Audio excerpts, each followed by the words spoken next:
Welcome students, welcome to the next session of Strength of Materials 1. So, in our previous class, we have concluded a problem and we have started another problem for calculating simple stresses, strains, elongation, Young's modulus, like those things. And we have given some revised formulas also, right?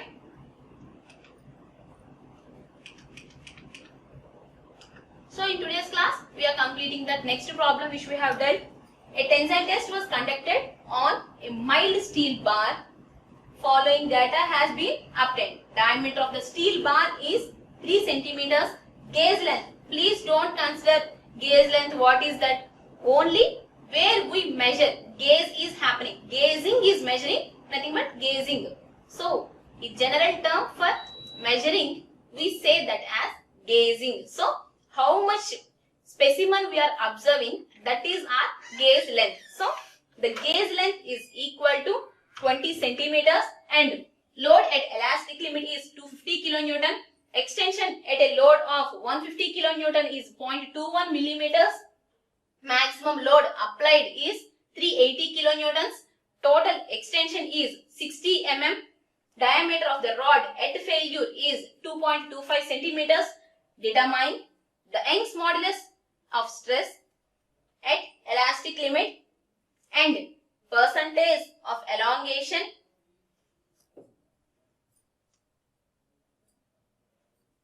Determine Young's modulus, stress at elastic limit, percentage of elongation, percentage decrease in area of the rod. So, as we are knowing, a simple rod which is having certain diameter and certain length, it is being subjected to tensile load. Tensile test is nothing but they are applying the load. Okay, that will be completed in our strength of materials lab itself. Tensile test on mild steel specimen using universal testing machine. Okay, so that tensile test is being completed on a mild steel specimen which is having certain diameter of 3 centimeters and of a gauge length of 20 centimeters, and we are applying 3 different loads. Initially 150 it is occurring, and then 250, and then at the failure point we are observing 380 kilonewtons. So 150 kilonewton is, and then 250 kilonewton. As the 250 kilonewton load is elastic limit load, we consider within the elastic limit load as 150 kilonewton. So with that 150 kilonewton load we will calculate stress, we will calculate strain, and we will calculate the Young's modulus of the material within the elastic limit. Okay, and then at the elastic limit we will calculate stress. As per the problem itself I am going. First thing I need to calculate Young's modulus of the material. What is the definition of Young's modulus? Definition of Young's modulus is from that the ratio of stress by strain when the load is applied within the elastic limit. When the load is within elastic limit, the ratio of stress by strain. So, here 250 kilonewton is the limit of elastic position, and then we will consider 150 kilonewton load as within elastic limit position, and stress corresponding to 150 kilonewton, strain corresponding to 150 kilonewton. Using these two, I will calculate Young's modulus of the material later. Stress at the elastic limit point. So, at elastic limit, what is the load? That is 250 kilonewton. So, 250 kilonewton divided by area of cross section will give stress at elastic limit. And then percentage of elongation, percentage decrease in the area. Okay. So, we have written the given data, diameter of the bar, length of the bar, load at elastic limit, extension of the rod at 150 kilonewton. Next, maximum load, total extension 60 mm, diameter of the rod at failure, and also we are coming for the calculation part. First thing, Young's modulus, that is stress divided by strain. So for getting this stress by strain within elastic limit, so stress by strain within elastic limit means stress occurring within the elastic limit and the corresponding strain. So within the elastic limit 250 kilonewton అనే load వల్ల produce అయ్యే stress ని మనం elastic limit stress anante before or below that 250 kilonewton we are having some 150 kilonewton load application. The stress corresponding to that load application may be considered for the calculation of Young's modulus. So within the elastic limit, nothing but when the load is applied at 150 kilonewton, stress at 150 kilonewton is equal to 150 kilonewton by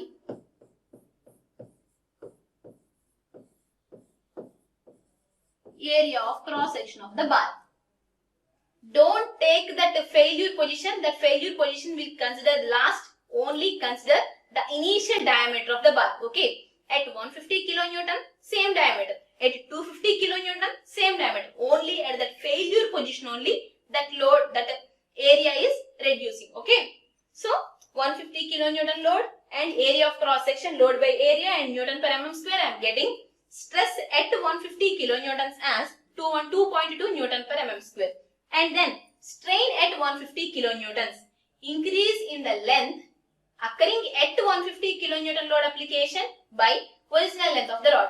Why I have said increase in the length? Because our test is tensile. Surely we can write increase in the length only occurring. So increase in the length at 150 kilonewton load by original length of the rod. So 0.21 mm by 200 mm original length of the rod.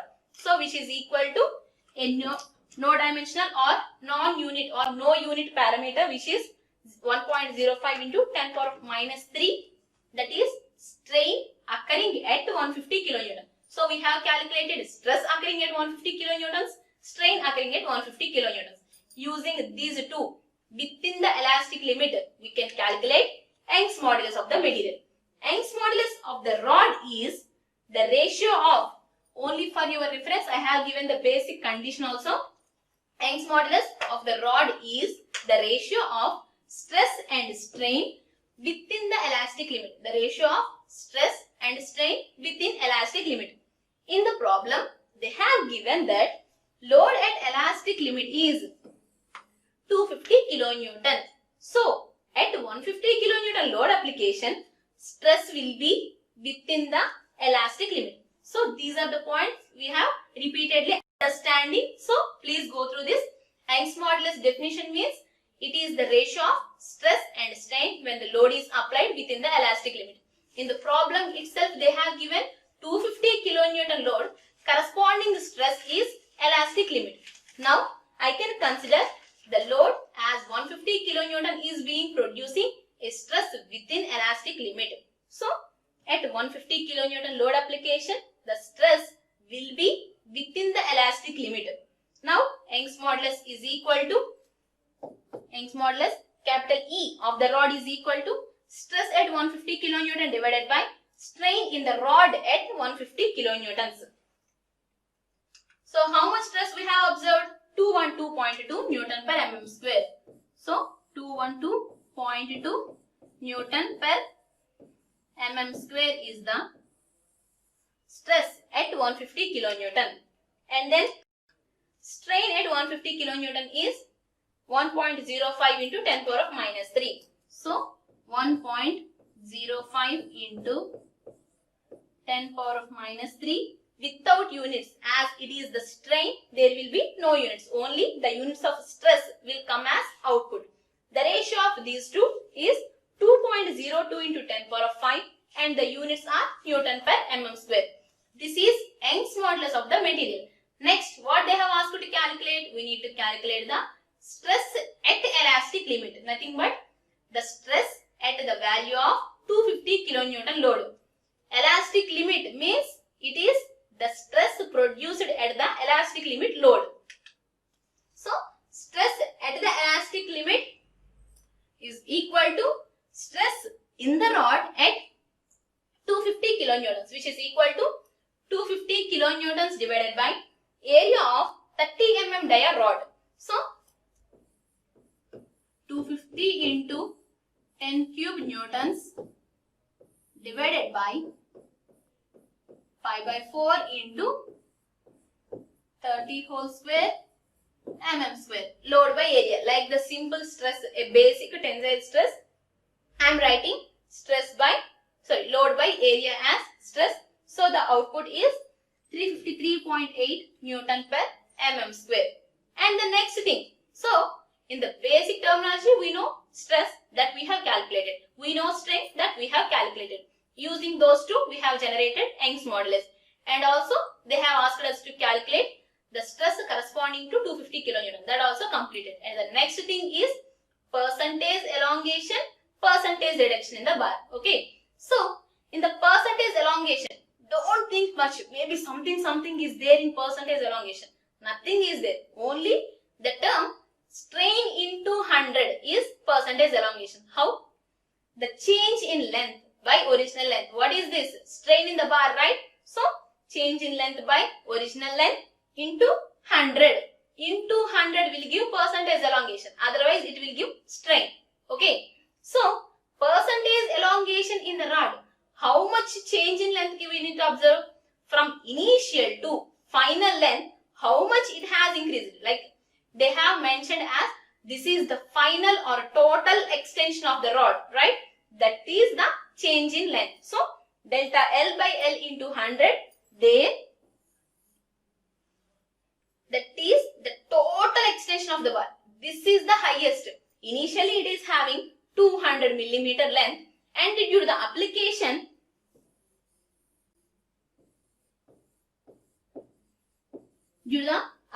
of tensile load, it has increasing something. With every loading application, it is increasing and increasing and increasing. And finally, we came with a final or total increase in the length or extension as 60 mm. So, what is the final length? 260 mm. What is the initial length? 200 mm. So, what is the change or increase in the length? This 60 mm only. This is the final extension observed, not the total length. Only the final extension. Due to every loading, with every increase in the load, we are observing 1 mm, 2 mm, like that we are observing the growth of the length. But in the final, what is the total increase or final increase or extension in the rod is 60 mm. That 60 divided by 200 into 100. The final increase in the rod by original length of the rod into 100 is equal to 30% as percentage elongation of the rod. So, this is the first time you are using this. Only in the problems these conditions will come. In a basic sense also we can write these answers. And the next thing, percentage reduction in the area of cross section of the rod. So, we have said as we are observing the increase in the length, there is some reduction in the area of cross section.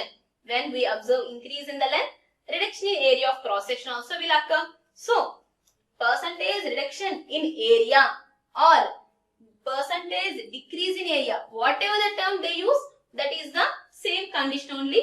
Percentage decrease in area or percentage reduction in area, that is equal to reduction means initially it is having larger area and finally it is becoming lesser area, right? So, in case of length, final length is more than initial. But in case of area, initial area is bigger than the final area. That's why decrease is equal to initial or original area of cross section of the rod minus final area of rod. So, that change or decrease in the area divided by original area. Please remember, in the top anyway we can write that minus this. Original minus final or final minus original, like that. But in the bottom, we need to write original length, original area, those things only at the bottom. Numerator, we need to write how much difference is occurring when the final length is more. So, final length minus initial length is delta L. When the area is reducing, so original area of cross section is bigger than the final area of cross section. So, original area of cross section, and due to that loading application, this has become like this. So, if this is A0 and this is AF and this is L naught and it is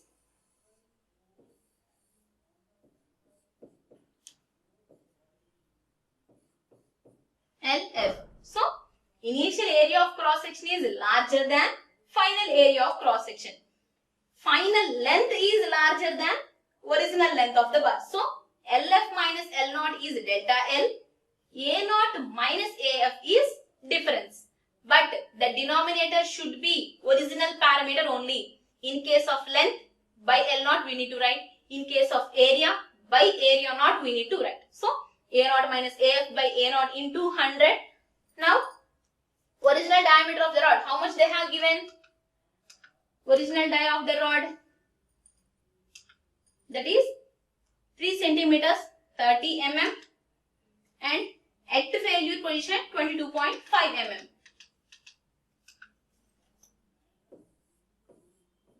30 mm, 22.5 mm.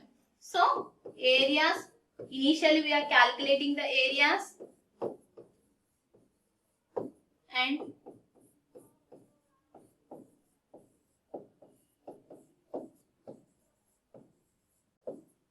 so with this we can evaluate the areas answer, original area of the rod and area of the rod at the failure position. Next, percentage reduction in the area or percentage decrease in the area is equal to A naught minus AF. We have indicated A naught is this, AF is this. So, A naught minus AF by A naught into 100. That value is equal to percentage. Right? So, this is the percentage area. Right? So, what we have done in the problem, they have given certain bar is being subjected to a tensile load and the corresponding length and area of cross section are this, and at some 250 kilonewton load it is facing elastic limit, and at 380 kilonewton load it is getting failure, and at that point the area of cross section corresponding diameter is 22.5 mm. Like that they have given. So, using all these conditions we need to calculate Young's modulus of elasticity, elastic limit stress, and percentage elongation in the rod, percentage reduction in the area. So, these 4 parameters we need to write. First thing, Young's modulus of elasticity or Young's modulus. So, for that we need to calculate stress within elastic limit, strain within elastic limit. So, as the elastic limit is occurring at 250 kilonewton, we are calculating stress at 150 kilonewton as well as strain at 150 kilonewton. As the elastic limit is at 250 kilonewton, within the elastic limit, stress and strain are being calculated. The corresponding Young's modulus is our output. So, the corresponding Young's modulus, the ratio of stress within the elastic limit and strain within that elastic limit. So, stress and strain corresponding to 150 kilonewton load. Now, stress at elastic limit point. So, due to the application of 250 kilonewton, how much stress we are observing, that is there, and then percentage elongation, change in length by original length, but percentage elongation is strain into 100, so change in length by original length into 100, that is here. So, the final increase in the length by original length into 100, which is equal to 30%, and then percentage reduction in area or percentage decrease in the area, as our bar is having initial length and initial area of cross section due to the application of some tensile load, and at the final of 380 kilonewton load, okay, the final of 380 kilonewton load, I am observing some total delta L or total increase in the length as 60 mm, and at that failure point the area of cross section became 22.5 millimeter. Initially it was 30 millimeter. So, this 30 millimeter became 22.5 millimeter. Initial length became with some increase in the length, 30 mm this side and 30 mm this side. Like this, both sides it can extent. So the final length and initial and final areas. Using these two parameters, I am calculating percentage reduction in area or percentage decrease in the area. So change in the area by original area. So change in area by original area into 100. How much change we have observed? As we are applying the tensile load, initial area will be larger, and due to the application of tensile load, final area of cross section is reducing. So initial area or original area of cross section minus final area of cross section by original area of cross section. Please remember the denominator is always original. Okay. So original length in the denominator, original area in the denominator. Okay. Now multiplying it with 100 will give percentage increase or percentage decrease in the area. That is our percentage reduction or increase in the area. Right. So up to this we will conclude this session. In the next class we will go into analysis of bars having varying cross sections. If you want to see, just see the picture. So this is a bar having different areas of cross section and different lengths. Till now we have discussed about a bar with uniform area and it is being subjected to some tensile or compressive load. So the next class will be on different varying cross sectional areas. Right? Thank you.